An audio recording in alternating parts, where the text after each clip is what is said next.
everyone. It is just after midnight now, Monday morning, and I just finished Children of Blood and Bone by Tomi Adeyemi. I seriously sat here today and read like the last 300, just under 300 pages of this book. I seriously could not put it down. It was amazing. I really liked it. I only gave it a 4 out of 5 stars though, because I did have a couple issues with like the romances that were involved with it, because personally I felt that the romance that there is between Anan and Zaylee, which happens partway through the book, I thought it was a little quick to go from hating each other so much to wanting to kill each other to having this romance kind of thing. I don't know, it just felt kind of weird. And then on top of that, there's like a slight romance, kind of some flirting between Zaylee's brother Sane and Anan's sister Amari. Like, it just seemed weird to have both of those sets of people, both of those siblings, fall in love with one of the siblings. I don't know, it didn't sit well with me. But regardless of that, I think that the story was really good. I really liked, especially like the second half of the book was amazing. Like the very, very last, I would even say like 70 pages were probably the best in the entire book. I really liked a lot of the themes that were involved with it. And I read the author's note that was at the back of the book too. And I have a lot more respect, I think, for Tomi when it comes to why she wrote this, because in the author's note, she talks about that in the time that she was writing this, there was a lot of unarmed Black people being killed by police officers, which is not unlike a lot of what we've been seeing today with the Black Lives Matter movement, kind of pulling this big, thing happening right now with, the protests and everything. So it is still very timely, because a lot of this book of what the themes involved in it are things like colonization, in a sense, where we have a kingdom that is trying to rid magic from the entirety of the kingdom. They believe that they have, for the most part, but there are still descendants of the magic wielding individuals that they think of as like second-class citizens.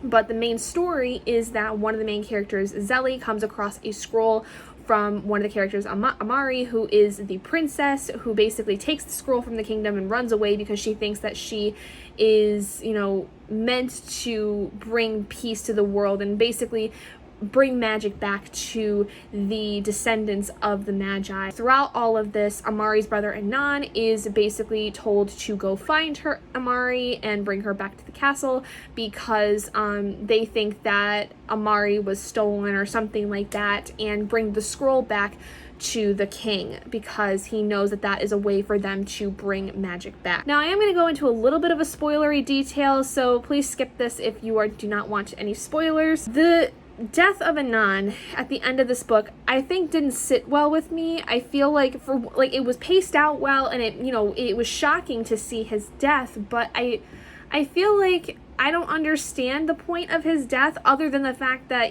obviously when his father found out that he was able to wield magic, that was like essentially what we were expecting, was when his father finds out he's able to use magic, he's gonna kill him. For some reason though, that whole death scene didn't sit well with me. Like, I felt like there could have been something to be done. I felt like the last 15 pages of the book were kind of quick. Like, I was surprised with how quick it was, and especially the way it ended, because the way that it ended before the epilogue in this book ended in a way that literally left me with no idea of where this was supposed to go. Like, I don't even know what to expect with book 2. And then the epilogue basically just brought up so many questions, because the epilogue, again, a spoilery detail, if you don't want to hear this, skip it, but the epilogue basically reveals that now Amari has powers of some kind, and I don't know where the hell that came from, other than the fact that it's possible that with how the ritual went, Zelly brought up some powers, some latent powers that some people may not have known they had, including Amari, which it kind of makes sense considering that Anan also had some kind of magic wielding abilities. But now I'm wondering, where the hell did they even get these? So my thought is that their mother, at least the person I think that is their mother, either may have her own powers or may have been from a Magi family that nobody knew about, or these children were not birthed by the woman that they think is their mother. Like, I've got some theories going on here, but I don't quite know. I'm fairly certain Anon is dead. I don't think he's coming back in book 2. I will be really surprised if he does. I'm going to be really interested, though, to see how Amari handles her powers and, like, what the hell happens with that. So, but I have no freaking idea what is even going to be happening in book 2. Like, I have no ideas. Truthfully, I can't even. So I really liked it. I like I said, the last like 200 and some, almost 300 pages, I just could not put down. I liked it so much. I would even say I loved it.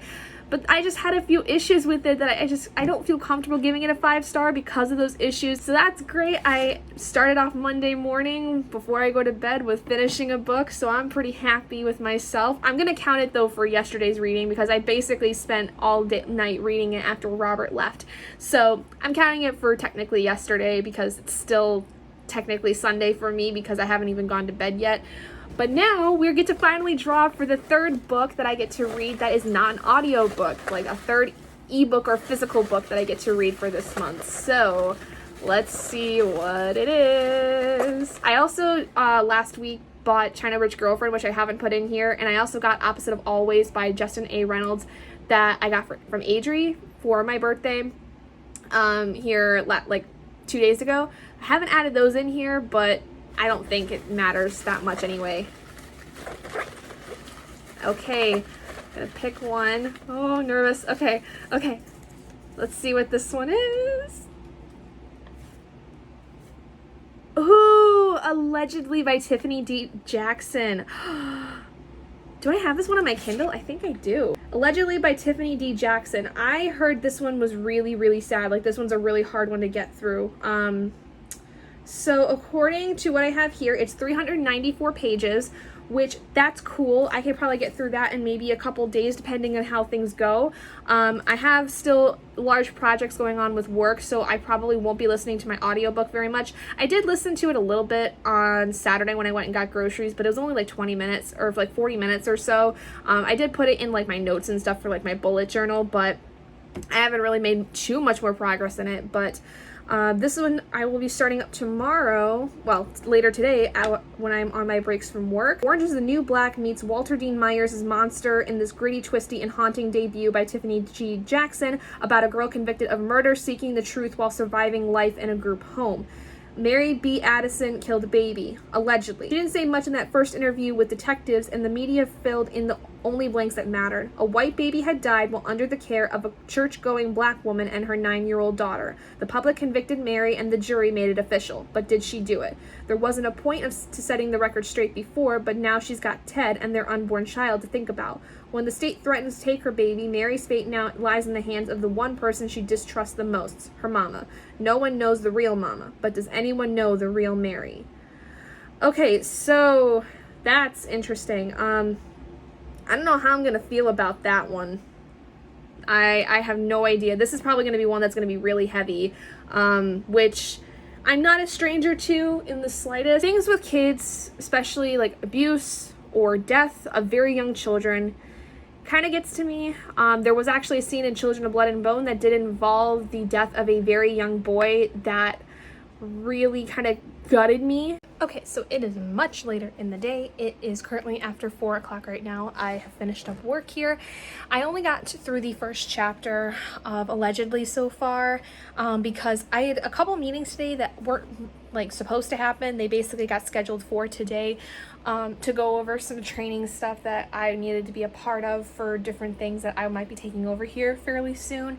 So a lot of my day was spent watching YouTube videos, trying to like also get through a lot of the work that I had. So it was just kind of a crazy day. But yeah, so I did get through, like I said, one chapter of Allegedly. Already I'm feeling very uncomfortable. I don't know how to feel about it, only because like it's just the story itself like is a little unsettling. So basically, like I said in the synopsis last night, the story follows this woman named Mary, who, well, not a woman, she's a teenager, The story follows this teenage girl named Mary, who has been at this group home now for about 3 months after having been in essentially a juvenile detention center since she was about 9 years old, because she was accused of murdering a young child, about 3-month-old baby, that she and her mother were watching over. Basically, her mother was hired to babysit this little girl, and they don't know what happened to her. She died. All of them assume for some reason, though, that Mary was the one that killed her. And she doesn't necessarily deny it, but I don't know necessarily if it is true that she killed the baby. It's one of those things where, like, you really don't know what's going on, but because everything was put up against her, and because at this point in her life, at about 16 years old, she's already gone through so much, like, it's just very unsettling. Like, it's truthfully, like, really unsettling. And the chapters themselves are, you know, broken up by, like, different transcripts of things that happened during the investigation, news articles, articles talking about the event and, like, people's opinions and, like, psychologically what they think she might have been going through, things of that nature. So it's strange. It's not bad by any means, but it's just not in a format I think that I am much used to. And the topic itself I'm not used to either, because, you know, you hear about a lot of times, like, serial killers that have come up. They exhibited some kind of behavioral things when they were younger. Like, a lot of them you hear, like the stereotypical ones are like they skin animals, they burn animals alive, things of that nature. They inflict serious pain on other children as they're growing up, and, like, you know, kind of, they don't act normal. And it seems like this young girl, up until they thought she had killed this baby, was a fairly normal girl.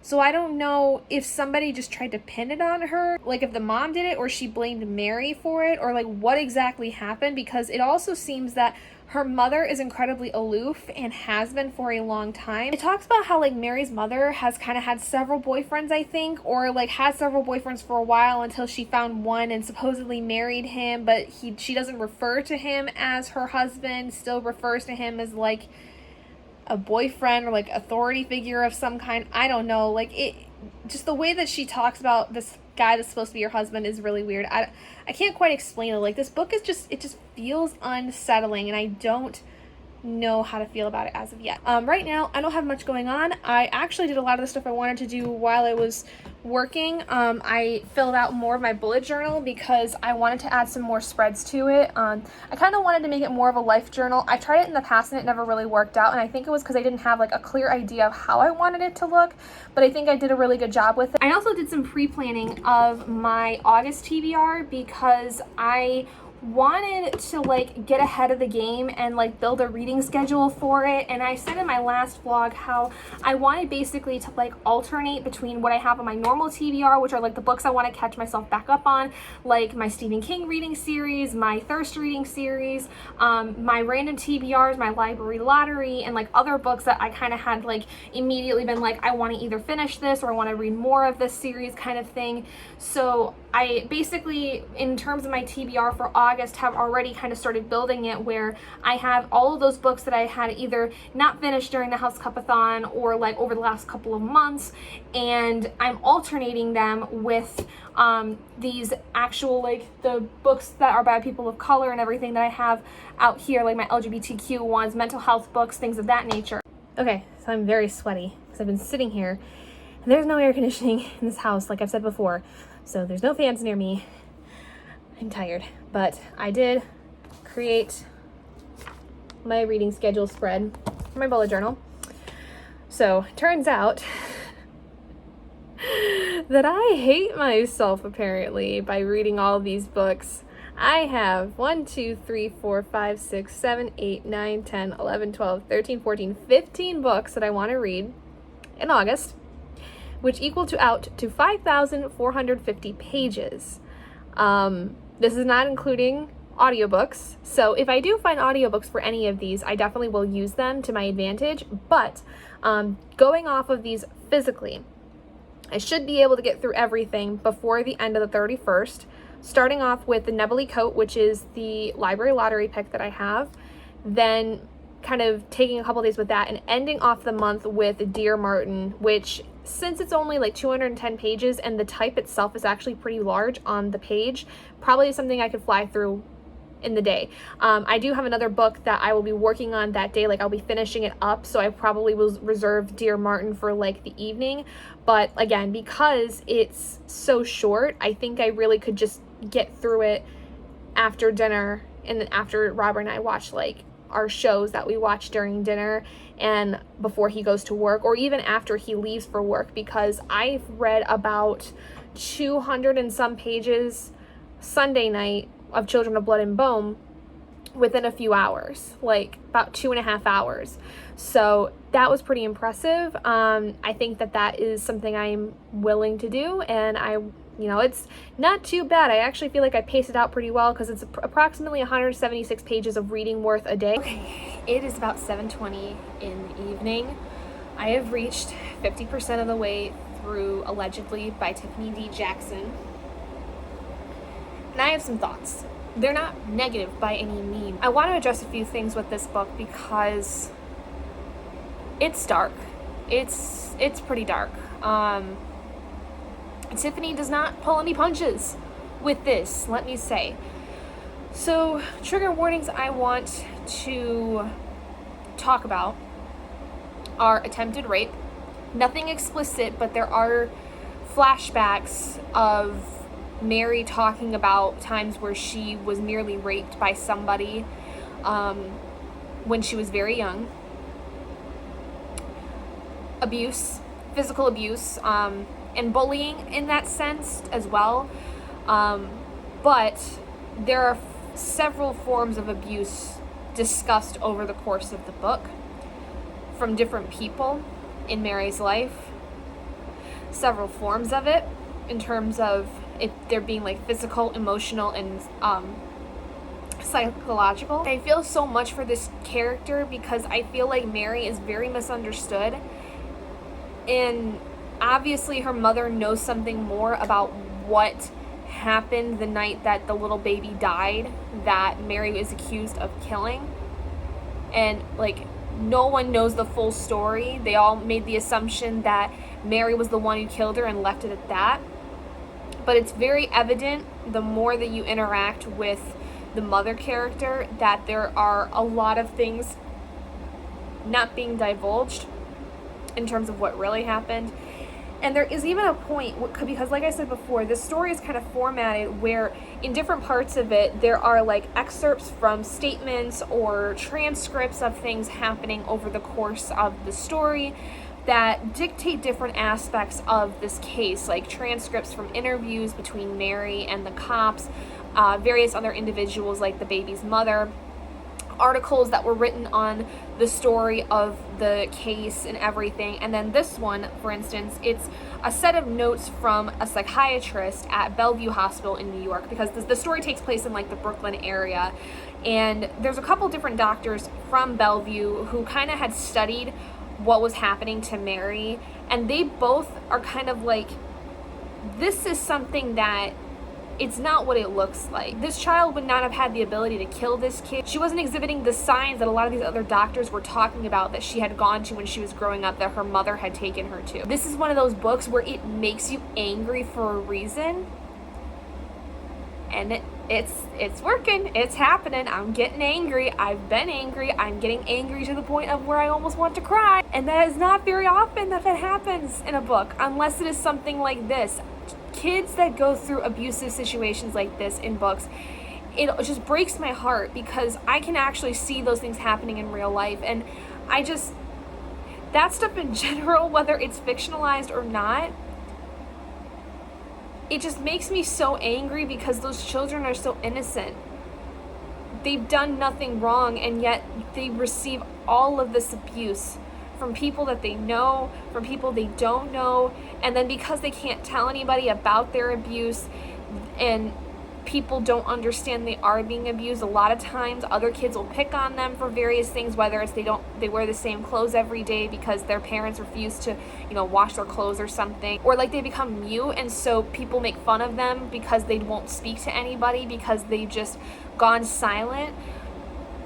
It's just one of those books where you have to get angry at what is going on here, because if you don't, then there might be something wrong with you, because if you're not angry at what's happening to this little kid, I feel like you would have no heart in any case. Like, I feel like if you do not have some kind of anger or sadness when you read this book, any kind of feeling, if you don't feel when you read this book, then there's something up with you. You got to get yourself checked out, because I can't imagine anybody reading this book and not immediately feeling for this character and understanding that she's so misunderstood and everyone literally has been out to get her because she was a kid. No one's going to listen to what a kid says. I will say I don't care for the writing style so much. It's not my favorite.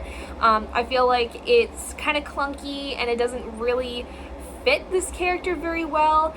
And there is one character where she's kind of got this accent, and the accent is written into the dialogue really frequently, and it's not bad by any means, but I feel like it's just not necessary. And I've actually had this kind of issue in my own writing before, where I thought about, whether or not I should have a character, speak in their dialect, in their actual dialogue, as opposed to, referencing, hey, they say this in this type of accent or this type of way. And truthfully, reading this the way that it's written, like reading the dialogue in the dialect that the character has, which I can't even quite place, mind you, it's kind of distracting. It kind of takes me out of the story a little bit. It makes me kind of just question what the purpose of that really was. But other than that, like, this story is fantastic. Like, I can get past that for what the actual plot is. I just feel like the writing style is just a little clunky, but it's not so much to the point where I lose the story and where I can't appreciate the story for what it is. I have about 2 hours left to read the book, and like I said, it's going on 7:30 right now, so I probably could finish this in a couple hours. Robert's still sleeping because he was up super late today, as opposed to going to bed pretty much when he gets home like he usually does, so he'll probably be asleep for a little bit longer. And I think I'm just gonna sit and binge this, because I already read the almost 40% of this book within a couple hours, within 2 hours almost. Yeah, it's good. It's very hard to digest. Okay guys, it is 11:15 at night, and I just finished Allegedly by Tiffany D. Jackson. This book was astounding, to say the least. I really enjoyed it. I feel like it's one of those stories, though, that is very hard to describe and very hard to read because of the content that's involved with it. It's one of those cases where it almost seems doomed to fail because it's been so long since what originally happened, and people have already made opinions on her. The book is told in several different excerpts from books that were created about this case, and transcripts from interviews and court hearings and things of that nature. And so it kind of sets up the story in a way that makes the reader understand that Mary has literally everything against her. It makes it hard for her to even be able to think about going forward with this case, because everyone has already an opinion about her, and it's hard to get people to change their minds once they have their mind set on something, especially in a case like this. While it was really impactful and very jarring at a lot of times, there were some things I felt like seemed a little, I don't know, they weren't necessarily unrealistic, but they seemed kind of strange given the kind of story we already had going. There was a plot twist towards the end of the story that I felt didn't really fit in the story. The overall ending and what happens to Mary at the end of the story, while did provide some kind of hope and a light at the end of the tunnel, didn't exactly end in the way I would have expected it to, because I felt like this was going to be a story of retribution and not revenge, but kind of like reclaiming of her name and clearing her name, and that wasn't the kind of story we got to its entirety. The only big quarrel I had with this was, I think, the writing style. It wasn't necessarily my favorite, and I felt like at times, especially in terms of the dialogue between Mary and a couple other characters, it did pull me out of the story a little bit, but I felt like in general it was fine. It was easy to follow, things were pretty okay up towards probably the very end of the book. There were a few things I was a little confused on toward the end of it, but I think in general the story was really well done. But with that being said, I am going to draw another book that I will start up tomorrow, because I'm going to be going to bed here fairly soon. And the book we have is A Curse So Dark and Lonely by Brigid Kemmerer. I guess I'm reading a lot of books off my Kindle this month, which makes sense because a lot of the books I do have for my TBR are on my Kindle. About half and half, I think, are on my Kindle and physical. So awesome. So this is, I think, a Beauty and the Beast retelling, and the main character, I believe, has cerebral palsy, I think, some kind of physical disability, which is why I added this to this TBR, because it does deal with a character with some form of a disability. That is something that I feel like we don't see a lot in publishing, and it's really awesome to always see those kinds of things. I heard a lot of good things about it, and since it is a Beauty and the Beast retelling, I'm very excited, because Beauty and the Beast, if you do not know, is my favorite Disney story. It is one of the stories I grew up the most watching. I feel like I always considered myself the human version of Belle with all of the reading I did, and also just her personality in general, because Belle is a character that, like, I always signified with being very open to people, and while not always understanding where people come from, being open to accepting them as they are, and even always looking for the best in people, and kind of going from there. So I'm excited for that one. This is a book I've been wanting to read for a while, but have had not really a good chance to read it, I guess. So I think now's the time. I'm excited. So it is now going on 1 o'clock. I've been sitting here for about 2.5 hours waiting for my work laptop to update. We have a software update with the new Windows version that needed to go through, and I've been sitting here for 2.5 hours. Have I done a lot of reading?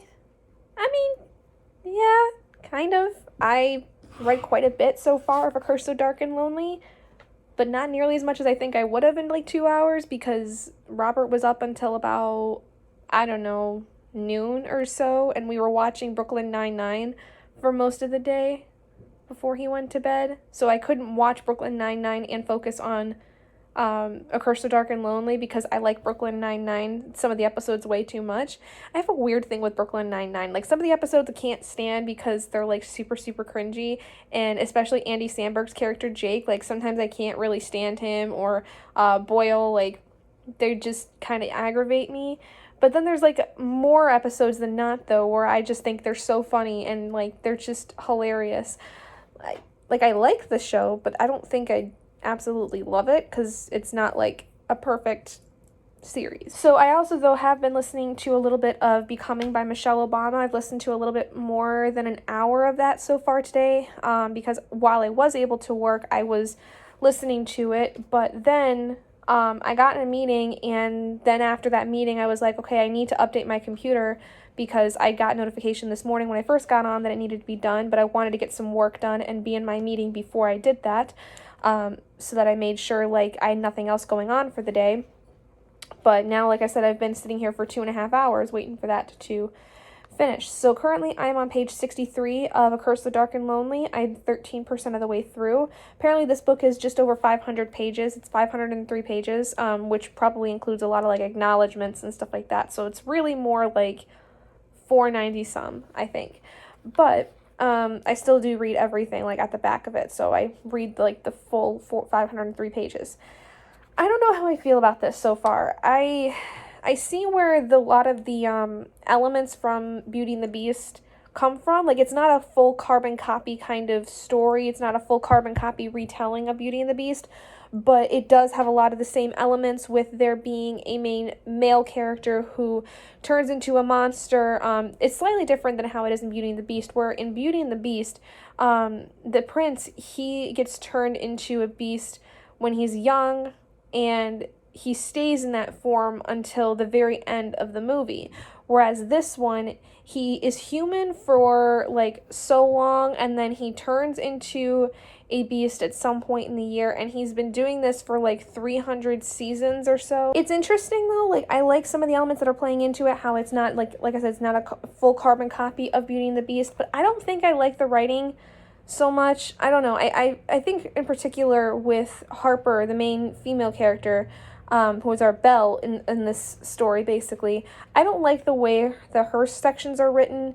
I feel like it's really clunky. It doesn't fit her personality, it doesn't really just fit the story, I think. And I feel like there was almost this, like, attempt to make all of it super flowery and super, like, elegant, because Ren's chapters, the prince, his are a little bit more eloquent and a little bit more elegant and things of that nature. And I feel like there were attempts with Harper's perspective to continue writing in that style, but almost as if, like, the publishers were like, yeah, no, you need to pull that back a little bit, but it still feels super, super elegant, which is not Harper's, that's not her personality. I feel like the writing style for Harper's chapters don't fit, and it kind of just pulls me out quite a bit. I want to continue with it, though, because I like seeing the elements that play into, like, the original story of Beauty and the Beast, or at least the Disney version. I'm not loving it. It's not something I'm disliking per se at the moment, but I definitely don't love it, and I kind of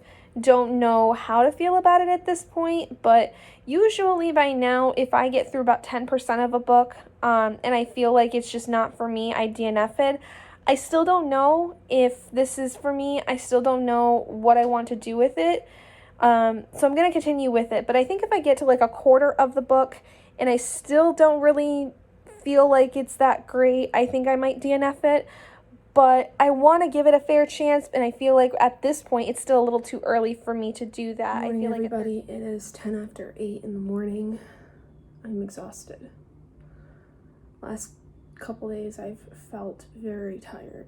Well, yesterday in particular. I don't know, I just very sluggish, didn't want to do a lot. I did though get a lot of reading done with A Curse of Dark and Lonely. I did reach over 100 pages and just about like 27% of the book.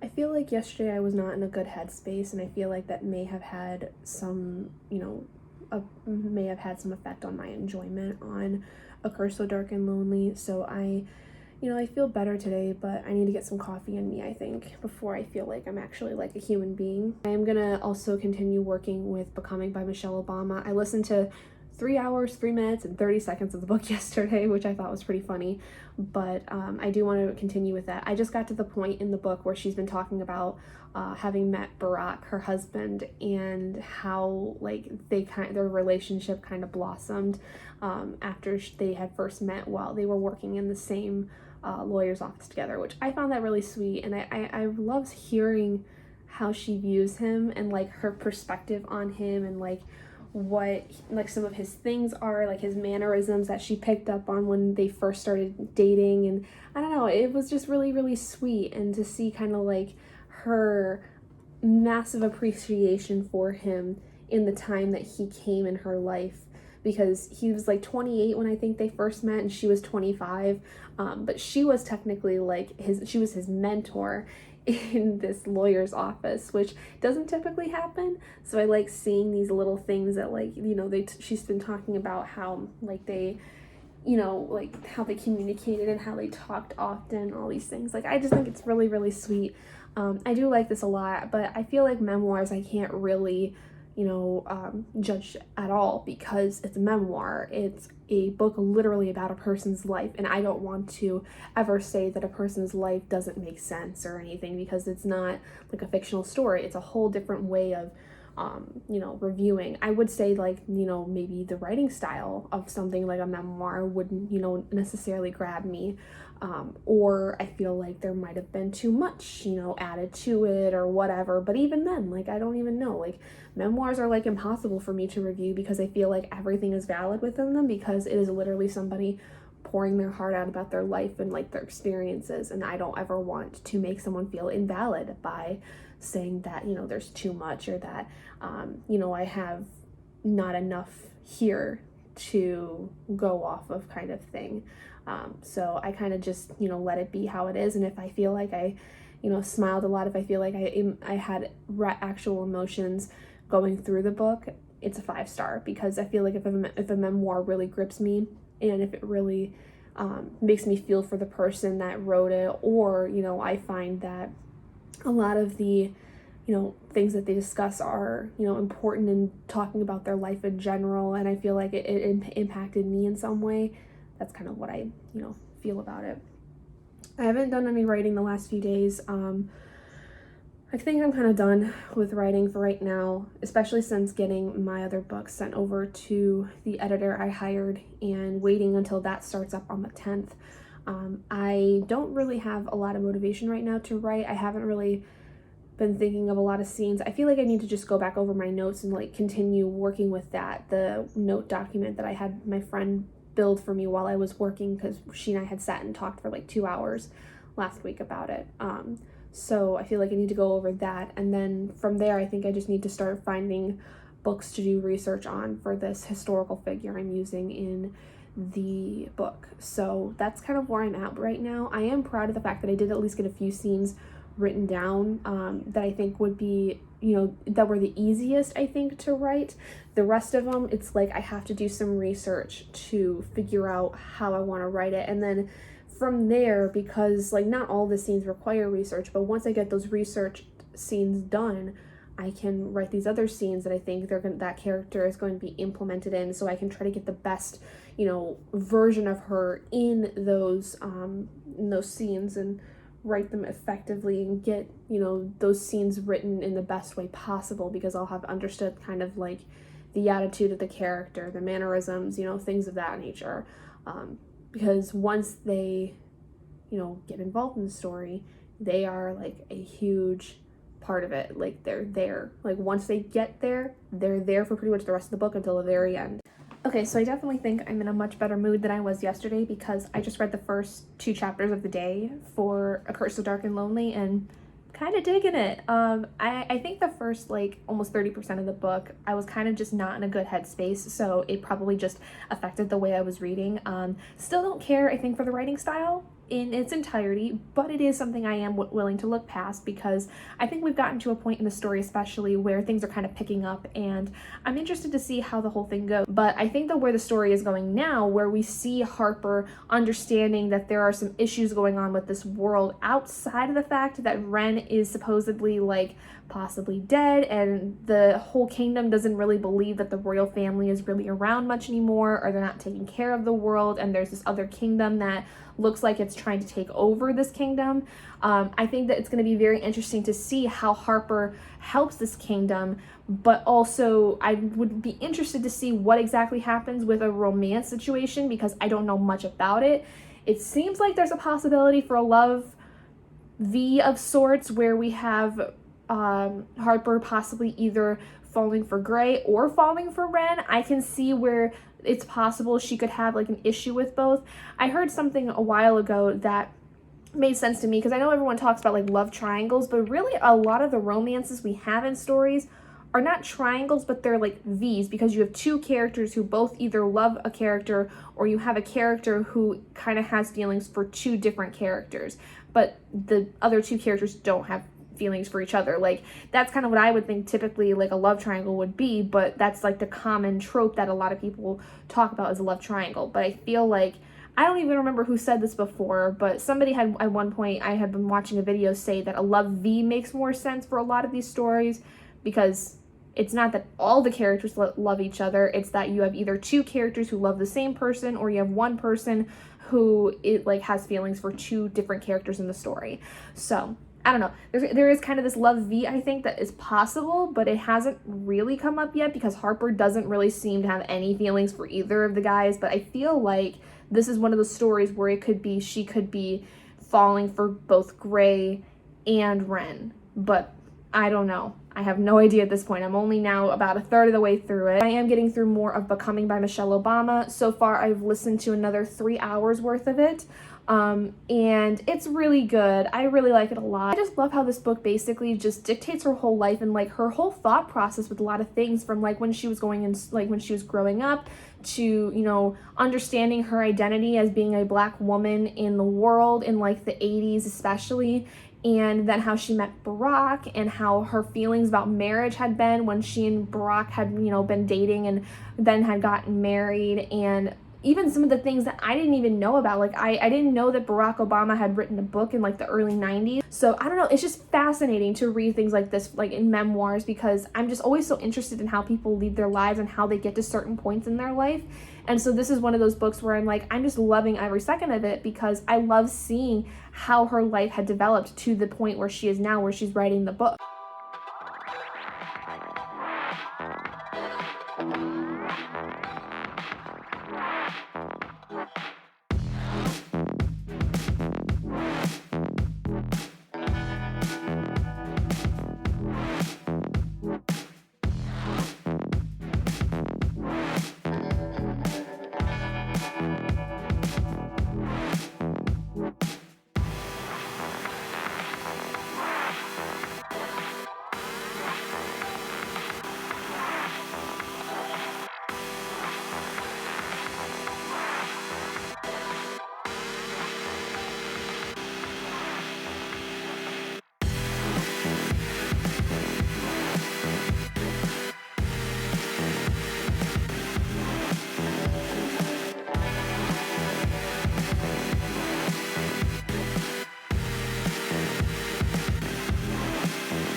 Hello, please excuse if you can hear the dryer in the background. It is currently running, but I wanted to give you guys an update for today. It's currently 10:15 at night. I just finished watching a YouTube video that Robert wanted me to watch that was like a documentary on this like really old YouTuber, like a guy that was around for like a while, like 10 years ago, and basically how living in LA, he wanted to, for the longest time, create this game show on YouTube. A lot of people might remember him as Dax Flame, and I don't know, he kind of reminded me, like, I never heard of him before this documentary, but the way that like he kind of had his videos were kind of reminded me of like Fred, when that guy was usually making YouTube videos, kind of like, you know, vlogs and stuff like that. But Dax Blaine kind of did this thing where like he kind of played a character, I think, in some ways.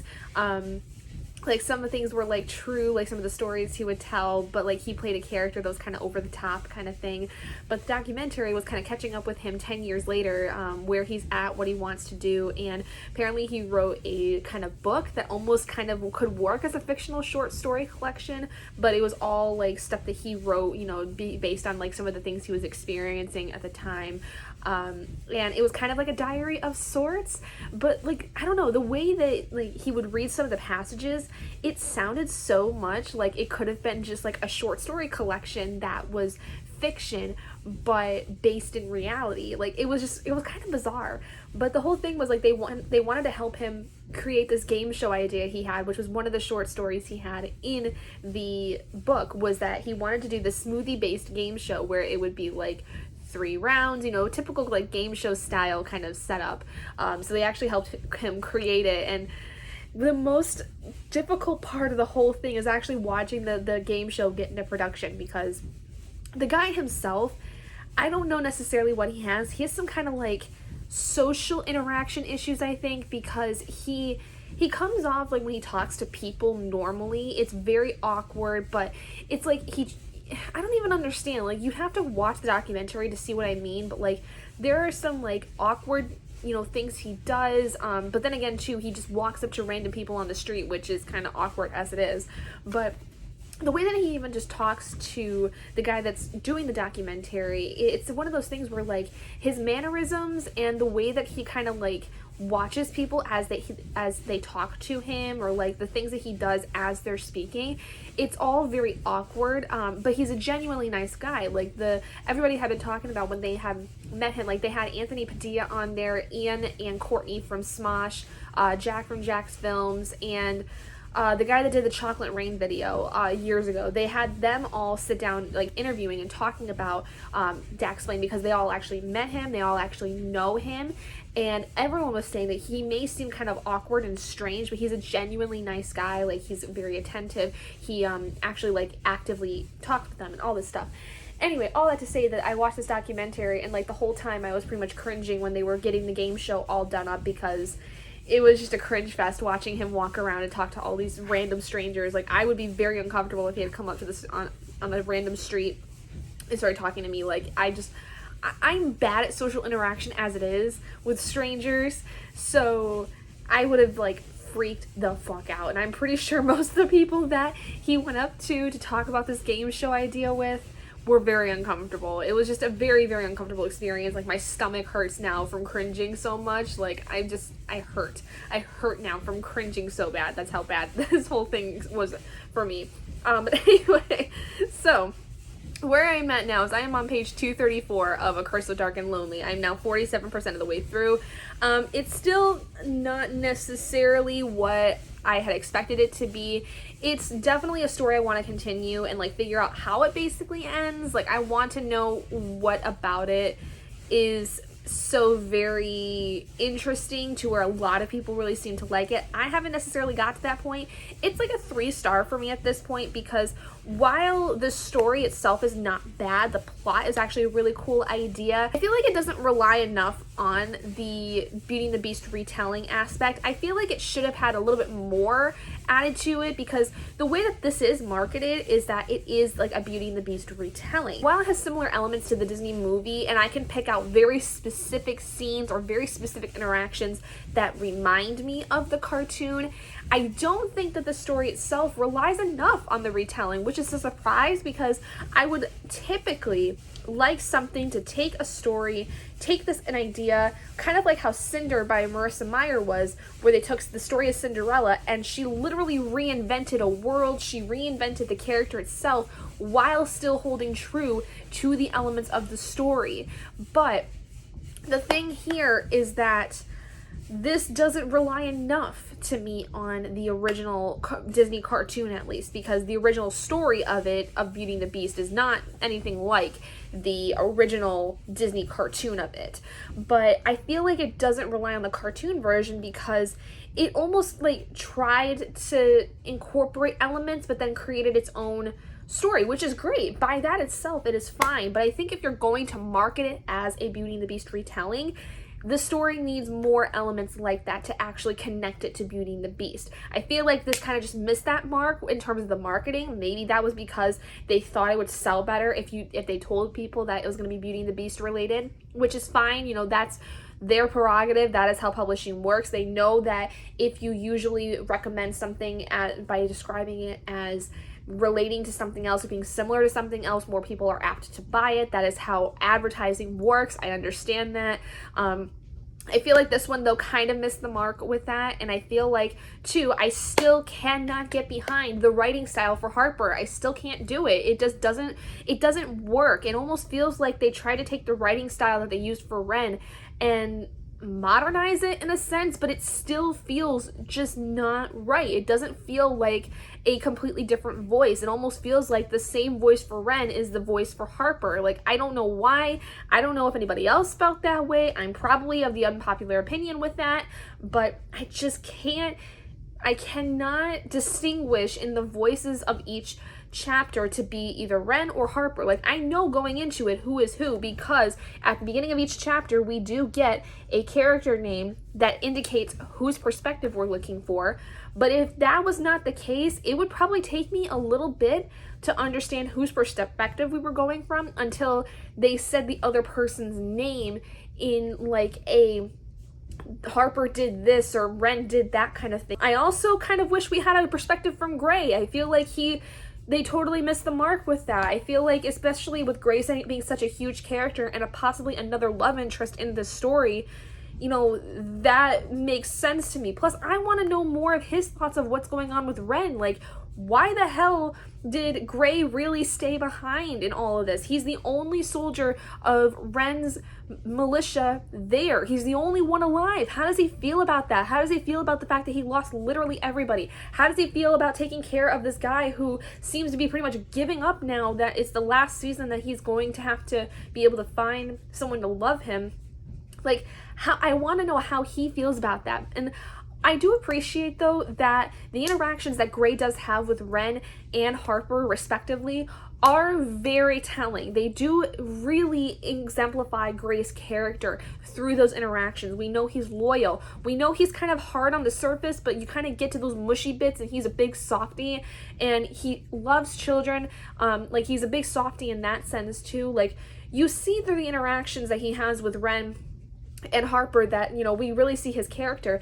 But I feel like we could just have done with his perspective in the story too, because he seems to be a really big part of the story. I mean, I feel like at some point we should be able to get his perspective, because he's like an integral character. You can't have this story without Gray, and I don't know why they didn't give him an actual perspective in the book. Maybe originally Brigid did, and they told her to cut it out, which is entirely possible. But I just feel like this story would be so much better with Gray's perspective. I want a full scope of the story with the most integral characters that there are. Ren and Harper are great by themselves. I do like them as characters, you know, respectively, but I feel like Gray is just one of those characters where, like, I need to know what his thoughts are. I want to know how he feels about this whole thing. So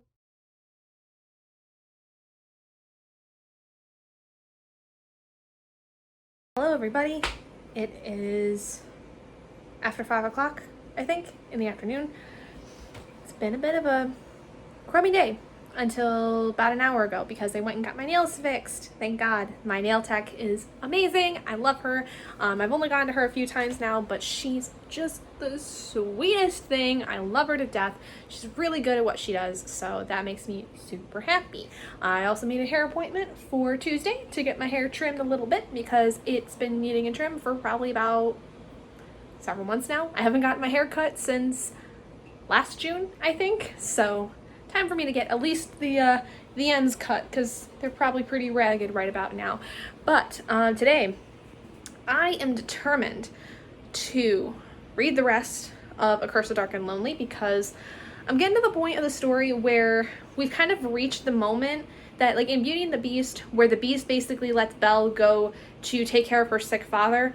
We kind of reached that point in this book, somewhat, because the story is kind of getting to a point where things are coming to a head of sorts, and Ren is like really battling with things. The romance is kind of picking up in the story.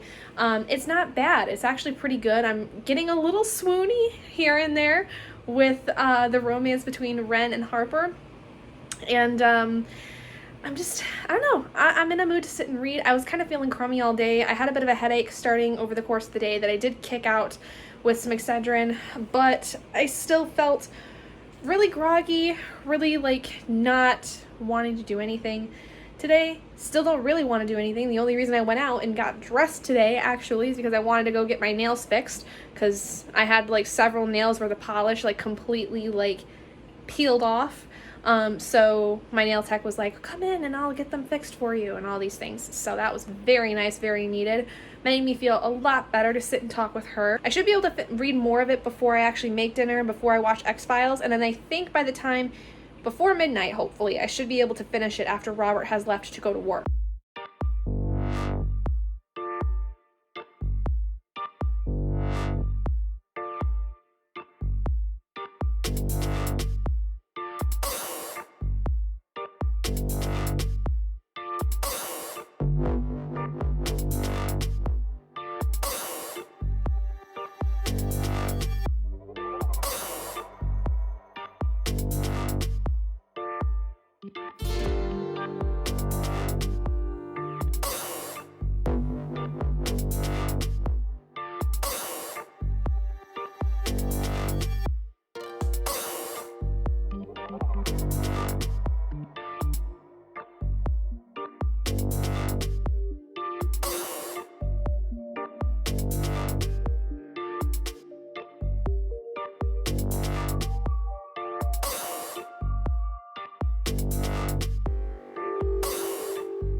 Okay, quick side note, I'm currently about 100 pages from finishing A Curse of Dark and Lonely, and Gray is in the real world now. If anybody saw the first Thor movie, or any of like the beginning movies involving Thor in like the Avengers timeline, Gray's interactions with normal people remind me so much of when Thor first came to Earth, because there was a scene where he was getting stitched up after being hurt, and he tells this doctor character that's in there, "You have my thanks, healer," which for some reason just spouted off the reminder of Thor interacting with the real world for the first time. And I think he was in a coffee shop. I think that's where it was, and he drank coffee for the first time, and he was so excited and loud and boisterous, and like the kind of way that he speaks is similar to how Gray speaks. I don't know. It just made me giggle. I just thought it was funny because I love the Avengers and I really like Gray.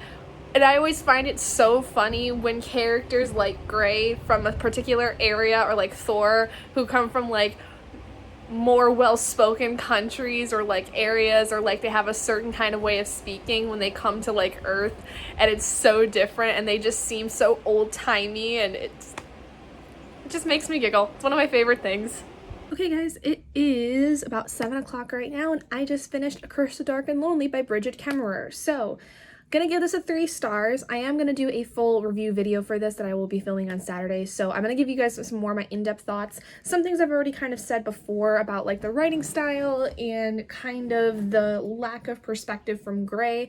I will say the ending was a little confusing because there's an epilogue that is in Gray's perspective that we see, and there are some questions I have in terms of what is supposed to happen. I feel like I kind of got lost somewhere, but I think that it is enough to get me to read the second book, because now I am interested more in how Gray plays into all of this. So with that being said, today I've read about 205 pages total, which is awesome. So now I'm going to draw my next read that I will be trying to finish before the end of the month. Blanca and Roja by Anna Marie McLemore.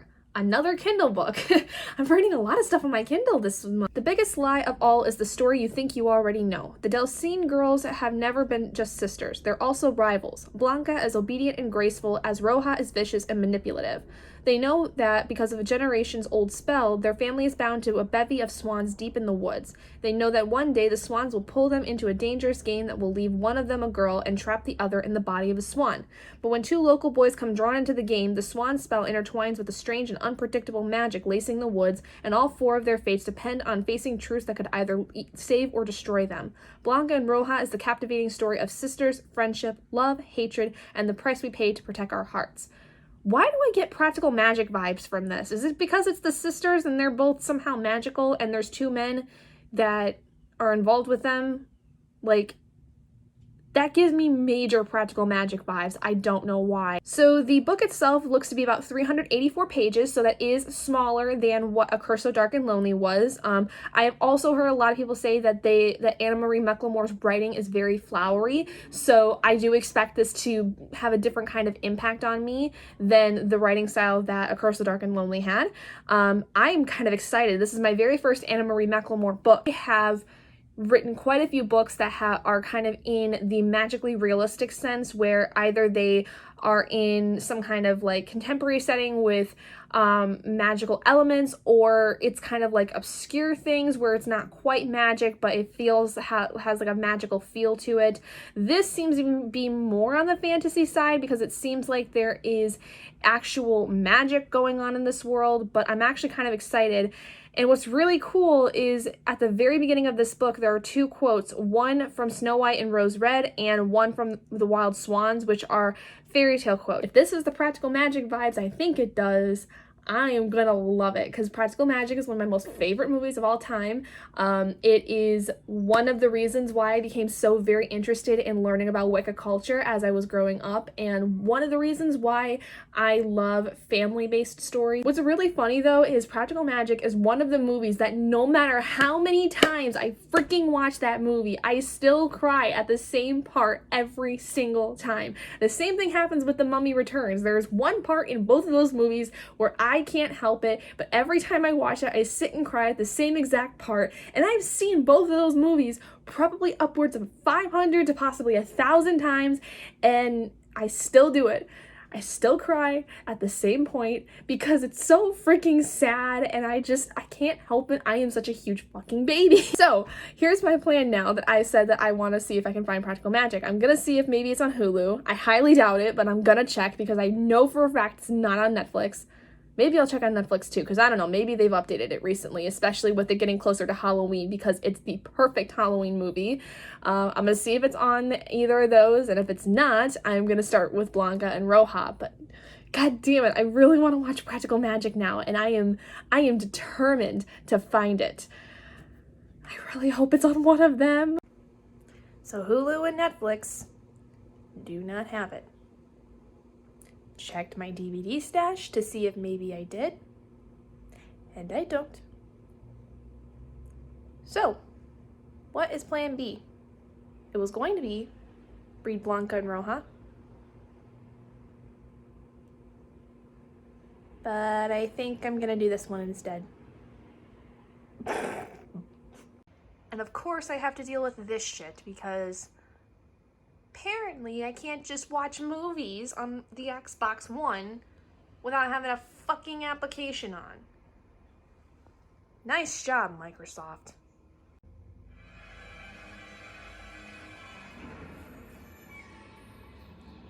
Hi, bitches.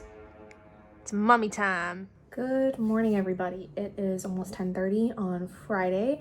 I'm not going to be able to do any reading today for a while because I have to let my Kindle charge. It was down to about 6% of the battery, and I did not want it to die on me in the course of reading Blanca and Roja, because I did not end up reading any of it last night. I watched The Mummy, and then afterwards I was going to watch the second one, but then I forgot that the second one was in my Xbox 360, because I think that was the last time I watched it, was when we were still at the apartment. So I just didn't bother with going to get it, and so I just decided to go lay in bed. And by that time it was probably about almost 10 o'clock or so, so I figured I might as well just go lay in bed and then go to sleep. Today I'm on my second cup of coffee. It is one of those days where I just everything is frustrating me this week. Like, I feel like I've had ups and downs all week with my mood, probably because I have to go get my depot shot here again next week, so I'm like having the hormonal fluctuations that usually come with needing to go get my shot. So in true life fashion, I guess, second Friday in a row I've had a bad day. Just not doing well recently. I don't know what it is. I'm just not doing okay. I'm also 2 beers down right now, so didn't really want to do anything. Didn't even sit and read like I was going to. Oh well. I'm gonna try again tomorrow. Tomorrow hopefully will be a better day. I have a lot of stuff to do tomorrow though. That includes filming. But I'm also gonna clean up the house quite a bit because I have a lot of stuff that I need to do. And I need to get groceries tomorrow because I have to prepare for Monday. Because Monday I am having a couple friends come stay the night and hang out with us, and I'm making dinner for all of us. So I gotta get some stuff for that so that I'm fully prepared for everything. And yeah. Just another really shitty day today. It's been a shitty couple weeks. But I am less than 100 days until I get married, so that's good. Hey guys, it is Saturday. It is going on 3 o'clock in the evening right now. I've been a busy bee. So I actually slept in today until about, I don't know, like 10:30 or so. I was not feeling good. I had like an off and on headache, and I just did not want to get out of bed. I was very not okay. But I got up about 10:30. I cleaned up like almost the entire house, got laundry going, I sat and filmed, and then I went and got groceries, and I just sat and moved a bunch of files over to my laptop for editing tomorrow. So I don't really know what else to do. I kind of feel like I just want to sit and read, so I think I'm gonna get my Kindle, which is sitting right here, and go read Blanca and Roja for a while. I haven't started it yet because I was not feeling my best yesterday at all after having a long day, as you saw from my slightly inebriated clip. So I went to sleep and I didn't read. So I think today I'm going to do some reading, and we're going to see what goes from there. Hello, it is almost 2 o'clock on Sunday. I didn't do a lot of reading of Blanca and Roja yesterday. I read about 19 pages worth. I think this is going to be a weird one for me because I like the writing style in a sense, but I've just gotten to a point while alternating between rendering footage, editing footage, things of that nature, and reading, where I've kind of hit a spot with the writing style that I'm kind of like iffy on. Like, I don't know if I like it, or I just don't know if maybe the structure of the story is a little weird, because I've hit a point in the story where we now know that the 2 boys that are talked about in the story are missing, but it seems like there was a really weird time jump without there having been any indication of that. So I don't know, for some reason the structuring of the story I think is throwing me off a little bit, because it was like we talked about the girls growing up and, you know, what they were trying to do. We find out Blanca, who is the eldest of the 2, is trying to protect Roja because she knows Roja is likely to be taken away by the swans once she hits of age and all these things, and so she wants to try to make it so that the 2 of them can't be told apart from each other. And then we meet the 2 boys who aren't necessarily in love with the girls, but they have like heard of them, they know about them, and they've kind of spied on them in a sense, and they feel kind of drawn to them to some extent. We also know that both of them in the very beginning of the book have turned into animals. One has, I think, turned into a black bird. The other has turned into a black bear. And so the girls have also, I think, seen both of them. They know that they're just animals, but they don't know that they're the boys. And they've now found out that the 2 boys are missing, who are actually friends. And one of them is, I believe, non-binary. I think one of the boys is non-binary, like was born a girl, doesn't see themselves as male or female, and doesn't like that. I can't really understand though if they're trans or non-binary. I truthfully cannot tell you, because the way that the story is worded with it makes me think it's non-binary, but the character was born a girl, feels themselves as a boy, dresses like a boy, but will use he or she pronouns interchangeably. I'm not 100% certain. Somebody would have to educate me on what that is, because I do not necessarily know the fullest extent about non-binary versus trans, like how they identify themselves kind of things. So if you're either of those, or you've read the story and know more about that, please let me know, because I'm a little confused, and that's why I wanted to educate myself on this, because I know Anna Marie McLemore themselves is non-binary, so that's why I wanted to read these stories, is because I wanted to know more about that. But I am very excited to see that one of the main characters is non-binary. I just don't know everything about it, so I need a little bit of help. Maybe I should just do some research on my own. What's really weird too is the Kindle version of this doesn't have like actual page numbers on it, so I have to kind of go off of the percentage, which right now I'm about 10% of the way through. So I think I'm like almost 40 pages into the book, because the book is, I think, 380 some, so I think I'm almost like 40 pages into it total. It's going on about 8:45 right now, and I haven't made much more progress in Blanca and Roja. I think I'm kind of getting stifled with this one a little bit. I don't know if it's like, I feel like it's the structure of the story. I don't necessarily care for it, and I don't feel like it's like sitting well with me. So I'm going to keep trying to read it over this maybe like tomorrow during the day and see how I feel about it. And if I'm still not liking it, I might DNF it, because I'm just not really jiving with it right now, but I feel like I haven't quite given it a fair shot yet. So I'm going to spend a little bit more time with it tomorrow and kind of go from there. Maybe get my audiobook for Becoming by Michelle Obama done sometime next week before the month ends, and if I end up DNFing or even finishing Blanca and Roja, hopefully I can get another book read before the week ends, so that I can have 3 books finished, or maybe even at least 2 next week. So we'll see. But anyway, thank you all so much for joining me in this vlog. If you guys did enjoy it, please do give it a big thumbs up, and if you haven't already and you'd like to be, hit that button down below and subscribe to become an owlet in our flock, and I will see all of you guys in my next video. Bye guys.